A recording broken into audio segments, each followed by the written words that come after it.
Bonjour, la paracha qu'on lira Be'ezrat Hashem ce Shabbat, parachat Bamidbar, dans notre paracha, dans Perek Bet, Pasuk Bet, c'est marqué là-bas, Ish'al diglo be'otot lebet avotam, yachanu bene Israël mineged, saviv le'oel moed, yachanu. Akadosh Baruch Hu dit à Moshe Rabbeinu qu'il faut que chaque tribu a son drapeau qui distingue chacun de quelle tribu il vient. Et comme ça, ils vont être placés tous, chaque tribu avec son drapeau, face au Ohel Moed.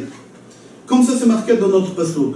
Dans Bamidbar Rabba, Perek Bet là-bas, c'est marqué, au moment qu'Akadosh Baruch Hu, il s'est dévoilé au Béné Israël, au mont Sinaï, pour nous donner la Torah, au même moment qu'Akadosh Baruch Hu, il a descendu, c'est marqué dans le Midrash, 22 000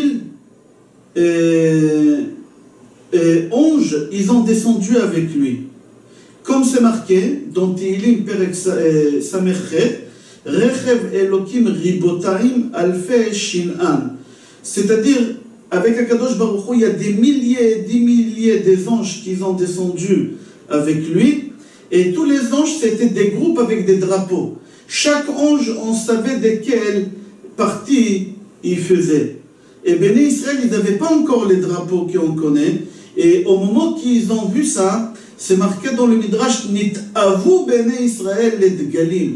Béné Israël, ils avaient envie eux aussi d'avoir un drapeau pour savoir de quelle tribu ils sont, pour les distinguer beaucoup plus facilement. Comme c'est marqué, Dagul Merevava. C'est-à-dire que tous les Revava, c'est-à-dire tous les milliers des anges qui ont descendu, ils avaient tous Dagoul. Dagoul, c'est Degel, c'est-à-dire ils avaient un drapeau. Au moment que Béné Israël, ils ont vu ça, ils ont dit à Kadosh Baruch Hu, nous aussi on aimerait avoir des drapeaux comme ça. À Kadosh Baruch Hu, il leur a dit, vous voulez aussi des drapeaux comme ça? Chayechem, je vous promets que je vais accomplir votre volonté, comme c'est marqué, Yemale Adonai Kol Mish'alotecha. À Kadosh Baruch Hu, il va accomplir tous tes souhaits. Comme ça c'est marqué dans Tehillim Perek Chav. Akadosh Baruch Hu tout de suite dit à Moshe Rabbeinu, il faut que tu prends les béné Israël et tu les divises en tribus et tu donnes à chaque tribu un drapeau qu'on puisse distinguer chacun de quelle tribu il vient. Et Moshe Rabbeinu, il a commencé alors à donner des drapeaux à chaque tribu. On aimerait comprendre qu'est-ce qui est marqué, qu'est-ce que ce Midrash veut nous enseigner. Que Béné Israël, ils avaient envie des drapeaux parce qu'ils ont vu les Malachim avec des drapeaux. Et là, Kadosh Baruch Hu se retourne vers Moshe et il dit à Moshe Rabbeinu, il faut que tu leur donnes des drapeaux. Pour comprendre ça, on va essayer de raconter une histoire véridique qui s'est passée à l'armée.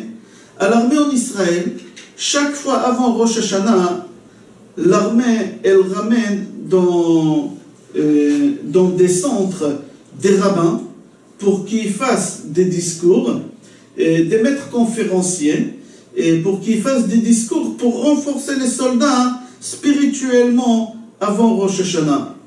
Et au moment que lui, il arrive dans ces centres, et il voit des milliers de soldats qui courent à droite à gauche, et ils changent de place, il y a des bruits. Alors ce maître conférencier, il a demandé au commandant, qu'est-ce qui se passe? Et là, le commandant, il lui a dit, il y a un problème. Ici, les soldats, ils n'aiment pas s'asseoir, se mélanger avec les autres soldats.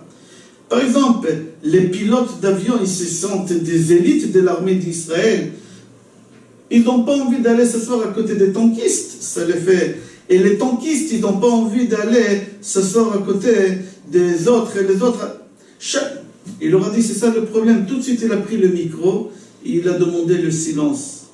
Et au moment qu'il a demandé le silence, tout de suite il a commencé à leur dire, c'est marqué dans Parashat Nitzavim, Atem Nitzavim ayom kulechem lifnei Hashem Elokechem, Rashechem, Shiftechem, Zekenchem, Shotrechem, etc.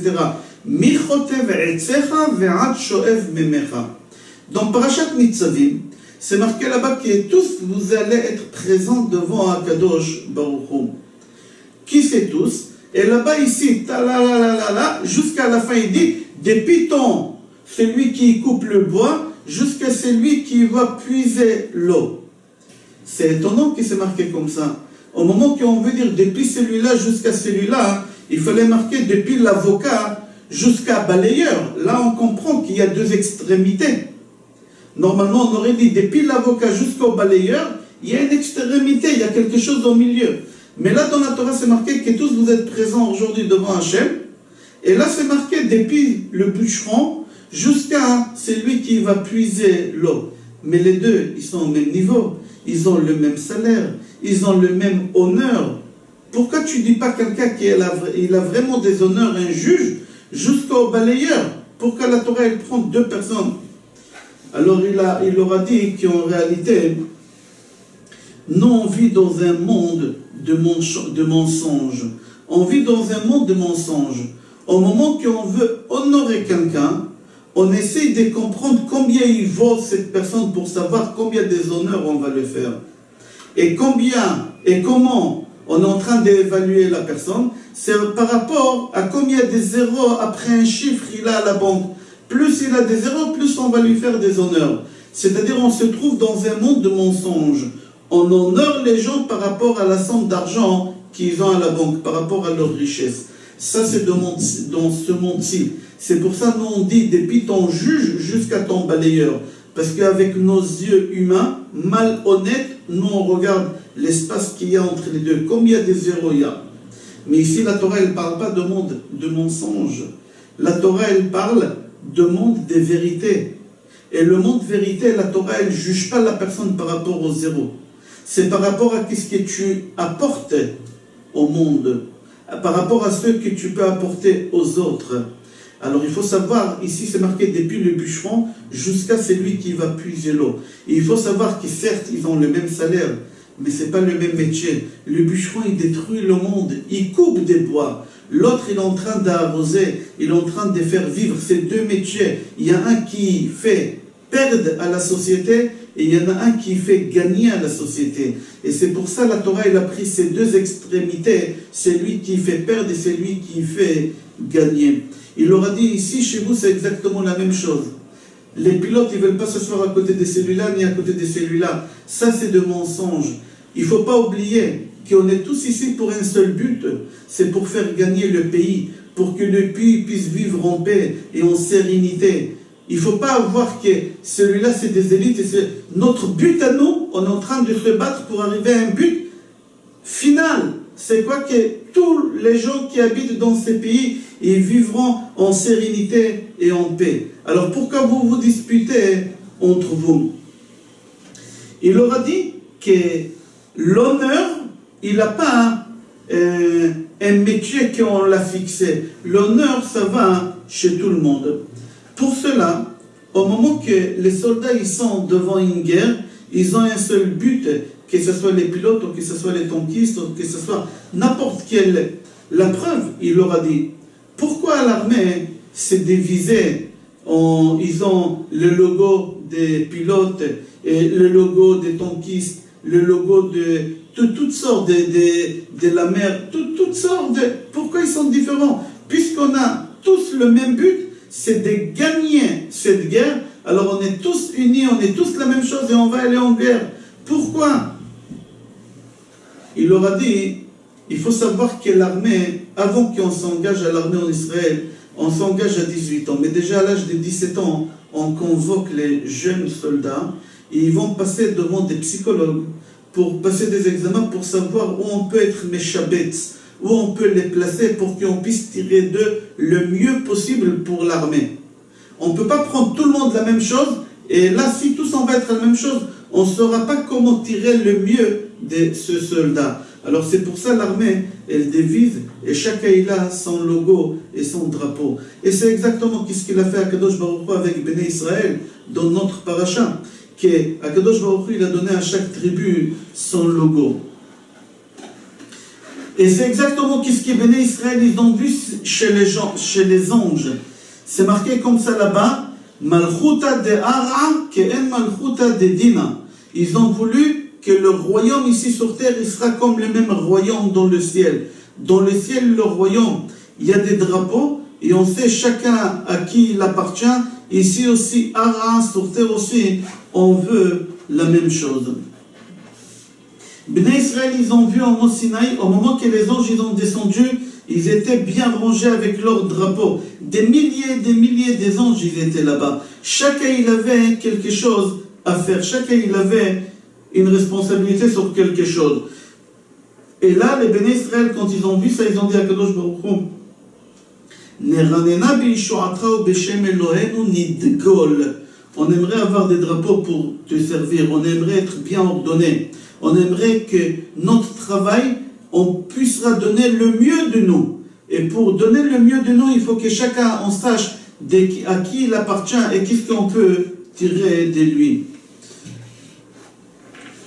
Tous, les Béné Israël, on a 613 mitzvot plus les 7 mitzvot de Rabbanan. 613 plus 7, ça fait 620. Même valeur numérique que Keter. Keter itenu lecha. Keter, c'est 620. La couronne, c'est 620. C'est-à-dire, nous, on aimerait de donner cette couronne, ces 620 mitzvot, à Kadosh Baruch Hu. Comme c'est marqué, itenu lecha malachim amone ma'ala, im ammecha Israël kebutz emata. Tous ensemble, nous ici en bas, les êtres humains, et les malachim, tous en même temps, on a un seul but. C'est quoi? C'est couronner à Kadosh Baruch Hu. On est tous là pour servir un seul roi, c'est Akadosh Baruch Hu. Chacun doit donner de lui ce qu'il peut et ce qu'il sait donner, pour qu'on puisse arriver à un seul but, couronner notre roi. Akadosh Baruch Hu leur a dit, vous voulez des drapeaux? Alors je vais vous donner, je vous promets, je vais vous donner des drapeaux. Et là, Akadosh Baruch Hu, il a ordonné à Moshe Rabbeinu de prendre toutes les tribus et leur donner des drapeaux qui, on pourra savoir chacun à qui il appartient. Chacun, en fin de compte, chaque tribu avait un drapeau, qui est sur le drapeau, il avait un logo, et le logo de chef des tribus. Et dans ce chef des tribus, quel logo on choisissait, de quoi il était capable de faire le mieux possible. Et chacun, comme ça, il avait son drapeau et on savait chacun. Il faut savoir que de nos jours, malheureusement, on ne sait pas de quelle tribu on appartient. On ne sait pas quel drapeau on a. Mais on sait une seule chose, qu'on est tous là pour arriver à un seul but, c'est de couronner un Kadosh Baruch Hu. On va continuer ces cours demain, Be'ezrat Hashem. Je conseille de regarder la suite de ce cours pour comprendre c'est quoi ces drapeaux et pourquoi ces logos ils étaient choisis pour chaque tribu et tribu. Je vous souhaite Shabbat Shalom, Bracha ve'Hatzlacha et Kol Tov.